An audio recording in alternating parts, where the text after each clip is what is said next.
ನಮ್ಮ news first ಚಾನಲ್ನವರು ಒಂದು ಮಹಾ ಕಾರ್ಯಕ್ರಮವನ್ನು ಮಾಡ್ತಾ ಇದ್ದಾರೆ. ಎಲೆಕ್ಟ್ರಾನಿಕ್ ವೆಹಿಕಲ್ಸ್ಗಳೇನಿದೆ, ಎಲೆಕ್ಟ್ರಿಕಲ್ ವೆಹಿಕಲ್ಸ್ಗಳೇನಿದೆ ಅದರದ ಒಂದು ಎಕ್ಸ್ಪೋವನ್ನು ಮಾಡ್ತಾ ಇದ್ದಾರೆ. ತ್ರಿಪುರವಾಸಿನಿ ಅರಮನೆ ಮೈದಾನದಲ್ಲಿ ಈ ಕಾರ್ಯಕ್ರಮವನ್ನು ಹಮ್ಮಿಕೊಂಡಿದ್ದಾರೆ.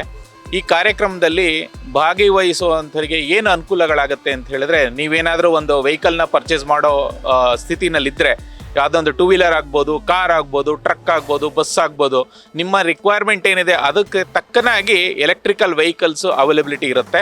ಜೊತೆಯಲ್ಲಿ ಟೆಸ್ಟ್ ಡ್ರೈವ್ ಕೂಡ ಮಾಡ್ಬೋದು. ಪ್ರತಿಷ್ಠಿತ ಎಲ್ಲ ಮನೆ ಗ್ರಾಹಕರಲ್ಲೂ ಮತ್ತು ಎಲ್ಲ ಬೆಂಗಳೂರಿನ ನಿವಾಸಿಗಳಲ್ಲಿ ವಿನಂತಿ ಮಾಡ್ಕೊಳೋದು, ದಯವಿಟ್ಟು ಬನ್ನಿ, ಈ ಕಾರ್ಯಕ್ರಮದಲ್ಲಿ ಭಾಗವಹಿಸಿ. ನಿಮಗಿಷ್ಟ ಆದರೆ ಪರ್ಚೇಸ್ ಮಾಡಿ, ಇಲ್ಲ ಅಂತ ಹೇಳಿದ್ರೆ ಟೆಕ್ನಾಲಜಿ ಹೇಗೆ ನಡೀತಿದೆ ಅನ್ನೋಂತಹ ಮಾಹಿತಿಯನ್ನಾದರೂ ತಿಳ್ಕೊಳೋಂಥ ಒಂದು ವ್ಯವಸ್ಥೆ ಆಗಿದೆ. 21ನೇ ತಾರೀಕು, 22ನೇ ತಾರೀಕು ಮತ್ತು 23ನೇ ತಾರೀಕು ಇದೇ ತಿಂಗಳು ಕಾರ್ಯಕ್ರಮ ನಡೀತಾ ಇದೆ. ತ್ರಿಪುರವಾಸಿನಿ ಅರಮನೆ ಗ್ರೌಂಡ್ಸ್ನಲ್ಲಿ ಈ ಕಾರ್ಯಕ್ರಮ. ದಯವಿಟ್ಟು ಬನ್ನಿ, ಭಾಗವಹಿಸಿ, ಅನುಕೂಲ ಮಾಡಿಕೊಳ್ಳಿ ಅಂತ ಕೇಳ್ತಾ ಇದ್ದೇನೆ. ಧನಂಜಯ ಪದ್ಮನಾಭಾಚಾರ್, ಕರ್ನಾಟಕ ಮನೆ ಗ್ರಾಹಕರ ವೇದಿಕೆ, ಬೆಂಗಳೂರು.